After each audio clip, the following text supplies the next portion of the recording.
Hola a todos y bienvenidos al show de José Aliaga desde Michigan, Estados Unidos, para todo Hispanoamérica. Hoy día tengo el gran honor de presentarles a dos personas, grandes amigos míos, los conozco ya buen tiempo, amigos de mi amigo Ítalo y Víctor Espinosa, grandes, muy grandes amigos míos. Y bueno, ellos están hoy día aquí conmigo vía Google Meets y los voy a presentar es Alfonso Muñoz y Miguel Ángel Alonso. Muchas Son de gracias. la Red Hispanoamericana por la Libertad, de la Asociación Libertaria Austriaca. Bienvenidos al show y muchas gracias por su tiempo. Alfonso, cuéntanos un poquito de ustedes, de la Red Hispanoamericana por la Libertad. Bueno, claro que sí, rápidamente. Muchísimas gracias, José, por tu invitación. La verdad es que es un placer estar también para público estadounidense, ¿verdad? Para público hispanoamericano y público estadounidense de conexión con Michigan. Nosotros fundamos la Asociación Libertaria Austríaca, presidida de forma honoraria por el profesor Huerta de Soto y de forma efectiva por Miguel Ángel y por mí. Profesor Huerta de Soto, a su vez, maestro intelectual académico del presidente Javier Milei. Fundamos esta asociación de ámbito puramente intelectual en el año 2022, para estudiar y para difundir el pensamiento económico y moral de la Escuela Austríaca de Economía. Posteriormente, en el ámbito universitario madrileño, pues la asociación la verdad es que se le dio muy bien. Actualmente contamos con más de 250 miembros y decidimos también lanzarnos en este contexto político tan fundamental que está viviendo la hispanidad de avance de la batalla cultural y de las ideas de la libertad, y formamos la Red Hispanoamericana por la Libertad, que, bueno, voy a dejar a Miguel Ángel que explique lo que es. Claro. Perfecto. Y en primer lugar, muchísimas gracias, José, por la invitación. Es un auténtico placer estar aquí contigo, acompañándote con todo tu público, como bien decía Alfonso, tanto hispano como estadounidense. Así que gracias por la invitación. Y bueno, la Red Hispanoamericana por la Libertad nace, como bien dice Alfonso, en un contexto de avance de las ideas de la libertad a ambos lados del Atlántico, ¿no? Hacía muchísimo tiempo que no existía un empuje tan fuerte, tanto en la juventud como en edades más avanzadas, del conocimiento de las ideas, no sé, antiestatistas, conservadoras, de la Escuela Austríaca de Economía, algo que nunca antes se había visto, y que sobre todo tras la llegada de Milei al gobierno comenzamos a ver con muchísimo empuje. Nosotros hace 3 años teníamos un público bastante nicho, bastante reducido, pero después de la llegada de Milei al gobierno y que se empezaran a popularizar las ideas de la libertad, de la Escuela Austríaca, de Ludwig von Mises, que hasta hace poco realmente no se le conocía públicamente, o Murray Rothbard, Friedrich Hayek, todo eso, gracias a, como digo, la llegada de Milei, ha generado un grandísimo impulso que nos ha dado la capacidad de generar unos nexos, unos enlaces entre los jóvenes que amamos la libertad, que amamos nuestros países, que amamos a nuestro pueblo y que sobre todo tenemos confianza en un futuro próspero y brillante para nuestra familia, para nuestra descendencia. Y al final ese fue el objetivo de la Red Hispanoamericana por la Libertad, ¿no? Que todos los jóvenes con amor por la libertad, por las ideas que generan progreso a las naciones, nos uniéramos para generar una comunidad hispanohablante que impulsara a los nuevos líderes jóvenes y que, sobre todo, impulsaran las ideas de la libertad, ¿no? Es decir, es una unidad, una organización internacional que busca impulsar a la juventud, impulsar las ideas de la libertad y, sobre todo, con el eje de la hispanidad. Y, sobre todo, la conformamos 20 organizaciones de 13 países distintos de habla hispana que, bueno, desde luego han ido creciendo día a día y tenemos gente en Perú, en Chile, en Argentina, en Venezuela, en Colombia, y eso, desde luego, genera una ilusión magnífica a todos los que defendemos estas ideas y los que confiamos en ese futuro próspero del que hablaba. Claro. Y dígame, Alfonso y Miguel Ángel, ¿cuál consideras tú hoy en día es la mayor amenaza a la democracia y la libertad en Hispanoamérica? Bueno, en mi opinión es una pregunta fascinante, e incluso desde el ámbito académico podríamos aquí tirarnos horas hablando de ello, ¿no? Pero en mi opinión son las ideologías revolucionarias, ¿no?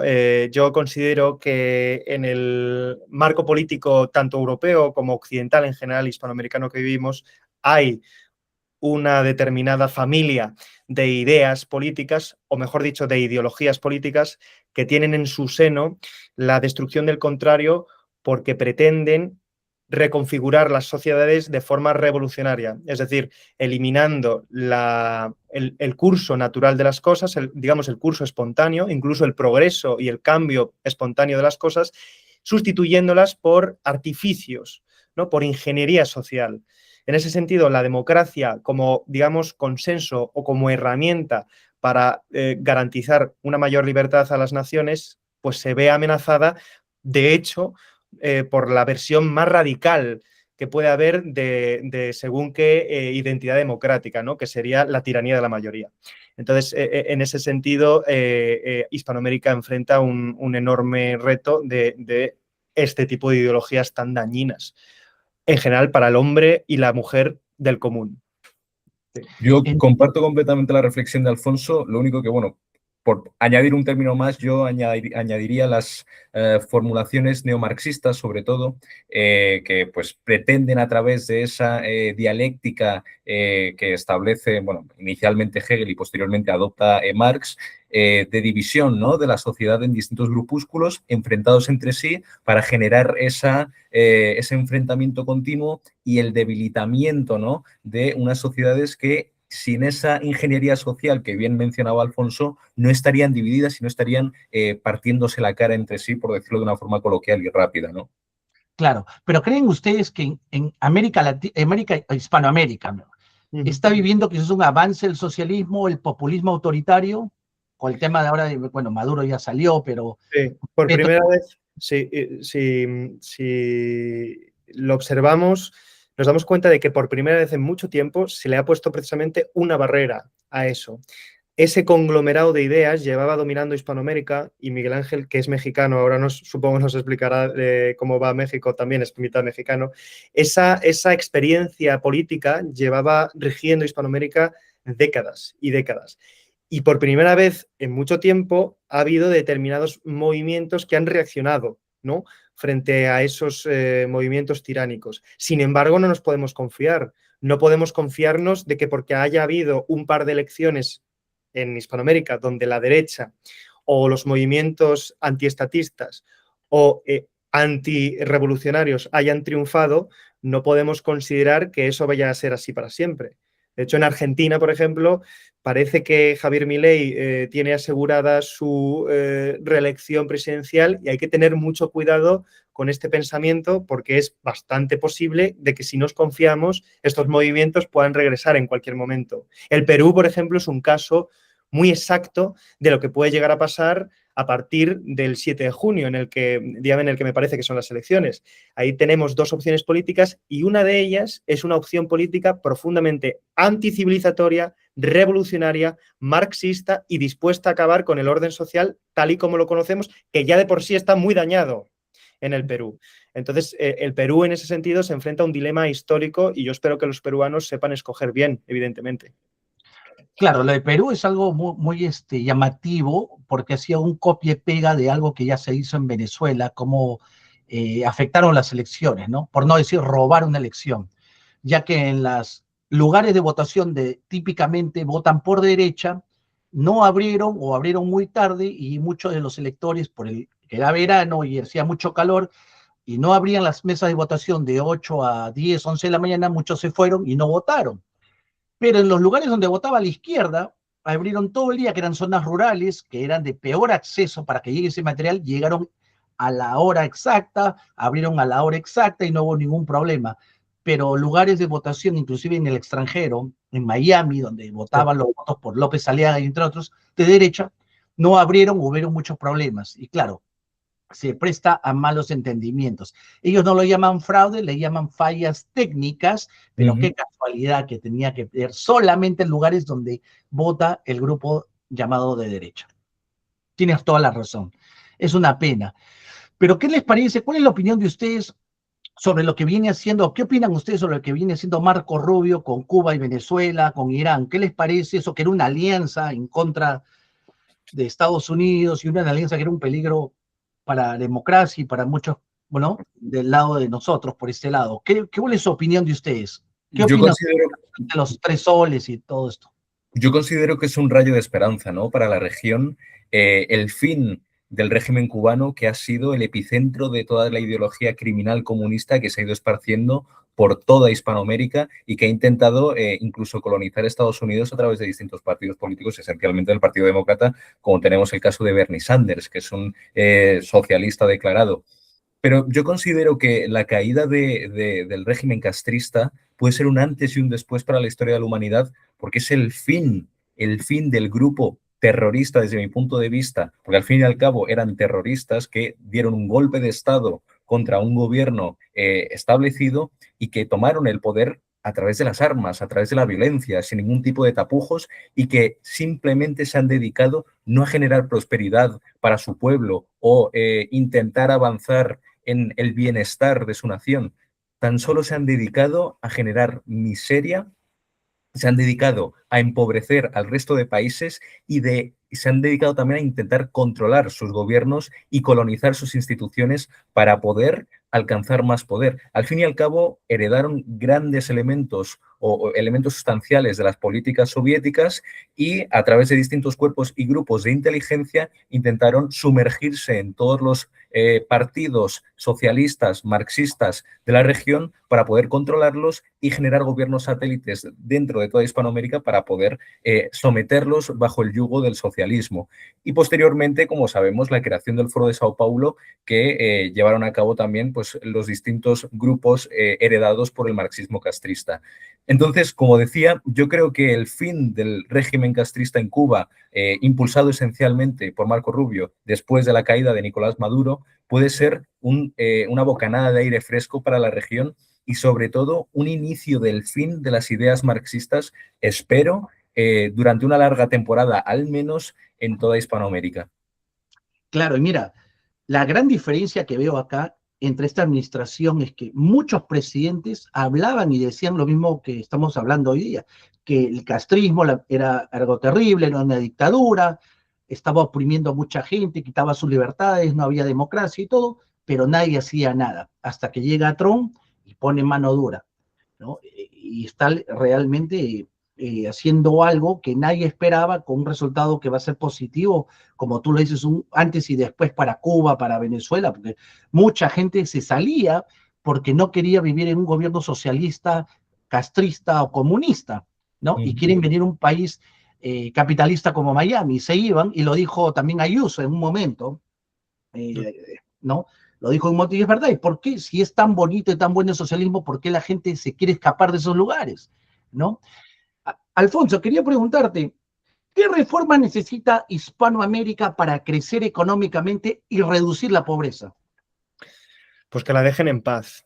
Esa sería la reforma principal que yo plantearía. Y un poco más aterrizando esa filosofía, vamos a ver, Hispanoamérica es una de las tierras o una de las regiones del planeta con más recursos naturales, con una población creciente, con una cultura y, digamos, una organización social y civilizatoria profundamente occidental, aunque, por supuesto, en su conformación histórica haya habido diferentes culturas, la occidental ha sido también primordial, gracias sobre todo a los españoles, evidentemente. ¿Qué necesita Hispanoamérica para repuntar, para salir del agujero en donde ha estado mucho tiempo? Sencillamente entender y comprender que existen unas ideas concretas que han llevado siempre a la raza humana al triunfo, al progreso y a la mejora continua, tanto material como espiritual, a no morirnos a los 30 años, a tener propiedades, a poder tener incluso tiempo libre para dedicarnos a hacer más cosas más allá de morir, ¿no? Que ha sido el estado natural del ser humano hasta hace bien poco. Entonces, Hispanoamérica, en ese sentido, tiene que, por supuesto, educarse, tiene que ser muy consciente de cuáles son las ideas que llevan a la raza humana, evidentemente, a ese progreso continuado. Tiene que encontrar una brújula moral establecida y bien clara de valores absolutos que garanticen que surjan esas instituciones que permitan ese avance. Y en ese sentido considero que lo está haciendo bien, porque es como he comentado en mi anterior intervención, el primer momento desde hace décadas donde Hispanoamérica empieza a salir pasito a pasito mediante la acción política y también mediante la acción de la sociedad civil, espontánea, etcétera, no política, digamos, o no formando parte del sistema, poco a poco van saliendo de ese agujero. Entonces, que todo siga así, esperemos, confiemos y confiemos en que los líderes socialistas de la región no se atrevan a derramar la sangre de sus pueblos únicamente por la obtención de poder político, como ha sucedido en determinados países y en determinados momentos de la historia, no solo con revoluciones como la cubana, sino también con guerras revolucionarias relacionadas con el narco y con el narcotráfico, como sucedió en Colombia y como puede llegar a suceder en México. Entonces, ese sería lo que yo diría respondiendo a tu pregunta. No, muchas gracias, no, muchas gracias. Miguel Ángel, cuéntame, ¿quién es mira, tú eres libertario, ¿correcto? Efectivamente. ¿Quién es la figura más importante libertaria en Hispanoamérica para ti, en este momento? Yo creo que hay dos cabezas esenciales, una que ejecuta las políticas y otra que aporta las ideas. Quien ejecuta las políticas es el presidente Javier Milei, que es el mayor referente a nivel político de la historia de la humanidad de las ideas libertarias. Es un libertario formado, un académico, un pensador que conoce perfectamente el pensamiento o las ideas de la Escuela Austríaca de Economía, de Jesús Huerta de Soto, de Ludwig von Mises, de Murray Rothbard, de Friedrich Hayek, y que está llevando toda la teoría a la práctica, a reformar el modelo económico de Argentina, a reformar el Estado argentino y, sobre todo, a dar una bocanada de aire fresco a la política internacional, porque antes no se hablaba prácticamente de reducir el Estado, de bajar impuestos, de bajar el gasto público, de desregular la economía, de liberalizar los precios. Todo eso llevaba hundido en la tierra décadas. Desde Margaret Thatcher, desde Ronald Reagan, prácticamente nadie defendía ese discurso y nadie lo llevaba a un campo teórico como lo está haciendo el propio Javier Milei, que cada vez que da un discurso defendiendo su modelo económico, no solo lo hace a través de eslóganes, sino a través de citas de autores, de pensadores. Entonces, por un lado, como digo, en el orden político, el referente esencial es Javier Milei, pero en el orden académico es nuestro profesor Jesús Huerta de Soto, que es una mente brillante y una mente no solo capaz de generar un conocimiento nuevo y que verdaderamente aporte valor, sino que es capaz de convencerte. Es una persona que tiene una energía vital espléndida y que de verdad os recomiendo a toda la audiencia de don José que le sigáis en redes sociales, que veáis sus clases online y que, por supuesto, curséis el máster de Escuela Austríaca de Economía, porque es una experiencia realmente enriquecedora poder vivir las clases del profesor Huerta de Soto y conocer de primera mano cuáles son las ideas de los pensadores que han influido en una de las mayores revoluciones políticas del siglo XXI, que es la de la Argentina de Javier Milei. Entonces, tanto Jesús Huerta de Soto como Javier Milei son las figuras más importantes, desde mi punto de vista a día de hoy, en las ideas de la libertad en Hispanoamérica y yo diría que incluso en el mundo. Entiendo. Mira, ahora que has tocado Javier Milei, quiero tocar otros nombres porque ustedes conocen muy bien el tema político en Hispanoamérica. Los dos son muy jóvenes, pero con mucha experiencia. Pero quería preguntarte, ¿y qué te parece Johannes Kaiser? Por Johannes Kaiser, cuando yo hablaba con mucha gente en Chile, ellos veían que él se perfilaba en ser el mayor referente libertario porque era lo que era no solo una esperanza para Chile, o es, no puedo decir era porque él es muy joven. La gente dice que Johannes Kaiser hubiera a Chile implementado las políticas públicas que hubieran adelantado Chile rápidamente en 5 años, lo que creen que Kast quizás va a demorar porque él lo ven como una política más lenta. Kaiser era más agresivo en el tema económico. Pero, ¿cuál es tu opinión de Johannes Kaiser? Porque me hablas de Milei, que lo es presidente, hay algo que se puede tocar y ver, que está dando resultado en la economía de Argentina, perdón, porque con Milei hay un antes y un después, pero quería preguntarte Johannes Kaiser. Yo creo que Johannes Kaiser es una figura muy interesante también. Digo, También me gusta diferenciar, ¿no?, entre figuras políticas. No creo que Johannes Kaiser sea el Milei chileno ni que Milei sea el Johannes Kaiser argentino. Yo creo que son perfiles que, a pesar de que comparten un fundamento teórico bastante semejante, tienen unas diferencias contextuales bastante grandes, ¿no? Los problemas de Argentina no son los mismos que viven en Chile y viceversa, ¿no? Chile, sobre todo, lo que tiene ahora mismo es un gran problema con la inmigración y también algunos problemas de seguridad que están viendo en las calles por los continuos levantamientos de la izquierda o generación de disturbios que hacen en las calles. Entonces, Johannes Kaiser tiene un perfil distinto, pero como bien mencionabas antes, en cuanto a las políticas económicas que hubieran adelantado Chile en ese ritmo más veloz que mencionas, yo creo que sí que tienen muchísima semejanza, ¿no?, a las propuestas de Javier Milei, y lo digo porque conocemos a quien ha hecho ese programa económico, quien hizo ese programa económico del Partido Nacional Libertario, que era un programa realmente interesante y que de hecho se presentó en nuestra asociación aquí en Madrid, en la Universidad Rey Juan Carlos. Víctor Espinosa, que es quien lo dirigió y quien más lo ha desarrollado, es un libertario también formado de los pies a la cabeza, discípulo del profesor Huerta de Soto y que de hecho estuvo con nosotros en la Casa Rosada en Argentina con Javier Milei. Entonces, sí que encuentro esa similitud bastante importante en las políticas económicas, pero no exactamente en la forma de hacer política o en otros campos, como digo, en un discurso que puede estar en Chile más centrado en temas de inmigración, mientras que en Argentina era pura teoría económica y acabar con la casta política. Entiendo. Mira, antes de terminar, porque lo está ganando un poco el tiempo, quería preguntarte, Alfonso, Sí. Miguel Ángel ha tocado un tema muy importante porque creo que en España también lo están tocando.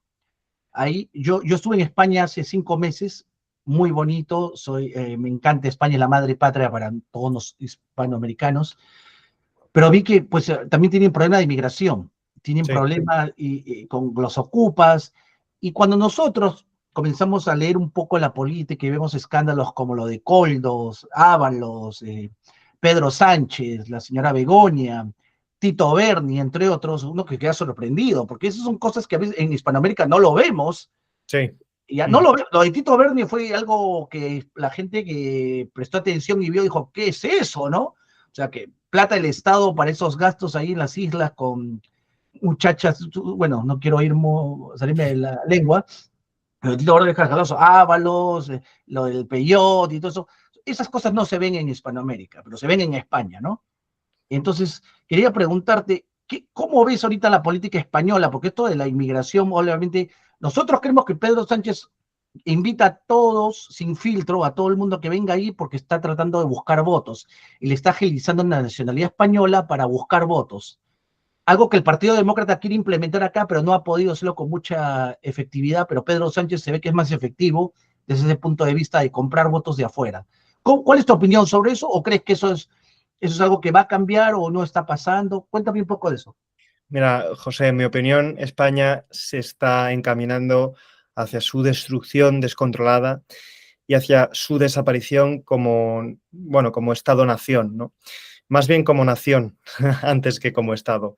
La realidad es que en España todo va mal, tanto en las formas, digamos, en la parte exterior, que sería toda la corrupción, todo la asquerosidad moral que representan los casos de prostitución de ministros y de asesores de ministros del gobierno de Pedro Sánchez, a su vez la corrupción de su partido político. En el día de ayer, la Unidad Central Operativa de nuestras fuerzas de seguridad, la UPO, ingresaron en la sede del PSOE para recopilar documentos y estuvieron 12 horas o 13 horas dentro de la sede extrayendo documentación. Es decir, en el aspecto formal, en el aspecto exterior, todo está mal. Pero en el aspecto interior, en el aspecto de las ideas que rigen al gobierno y que por lo tanto nos rigen a todos nosotros, que gobiernan el Estado, todo está mal también.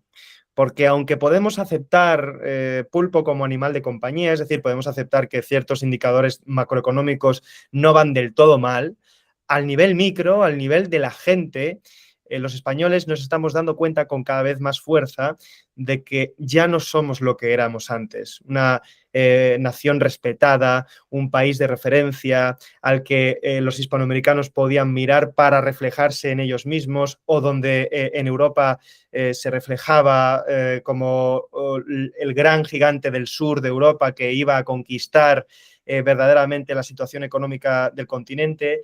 Y ahora nos encontramos con que el presidente Sánchez hace todo lo posible para mantenerse en el poder a través de una agenda muy cercana a la que podría llegar a ganar en Perú, por ejemplo.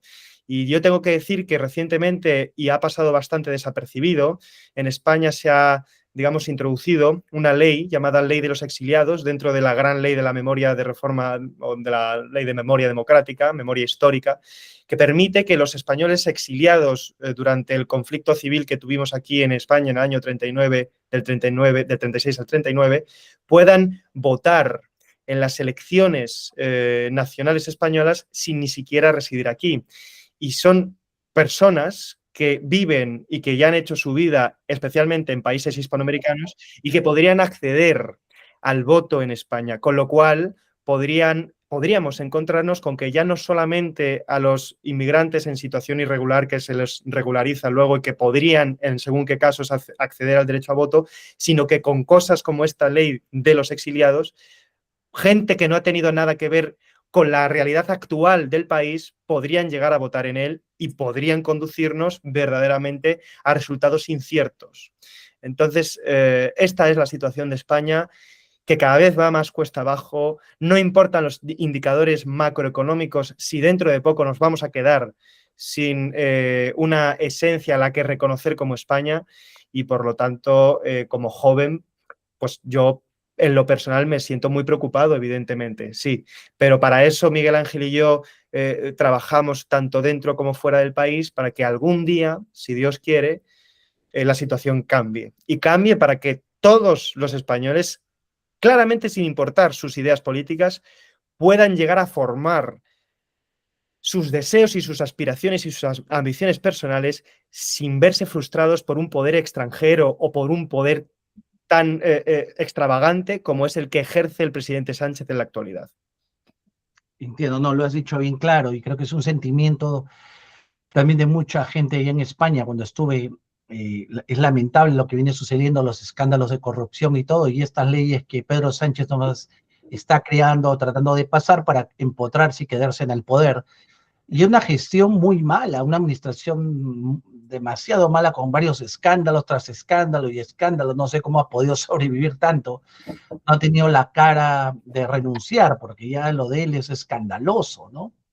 Y él se la quiere dar ahora, que es la cara contra Donald Trump, cuando Donald Trump viene haciendo políticas de Estado que no solamente están tratando de solucionar problemas de largo plazo que hubieron acá, sino también enemigos como Venezuela, dictadores autoritarios. Pedro Sánchez es todo lo contrario, es todo, es algo negativo. No veo hasta ahora nada, no rescato nada positivo que pueda decir, mira, esto hizo Pedro Sánchez, ¿no? El tema de los ocupas, y entre lo que tú has mencionado y entre otros, que es negativo y nefasto para España. Mucha tristeza, de verdad, mucha tristeza. El pueblo español no se merece eso. No se merece, es un país tan bonito, gente muy trabajadora, es un país lindo, me encanta la cultura y todo, una pena. Bueno, nos ha ganado el tiempo, pero ha sido un gusto, y sé que nos vamos a ver muy pronto por Chile. Yo estoy mirando adelante en el futuro para verlos y poder intercambiar muchas cosas, pero creo que esta no va a ser tampoco la primera y la última entrevista que hago. Ha sido realmente un privilegio, me ha encantado mucho conocerlos y saber un poco más de ustedes. Muchas gracias, Alfonso y Miguel Ángel. Gracias, José, muchas gracias. Gracias, saludos de Michigan, sé que ya es más tarde, porque estamos un poco más temprano. Gracias, Dios lo bendiga. Muchas gracias. Un abrazo grande. Un abrazo y muchas gracias a todos que nos siguen. Por favor, no se olviden suscribirse al canal y darnos un gusto, y pues cualquier comentario siempre es bienvenido. Y de aquí, bueno, adiós y que tengan un buen día. Hasta luego.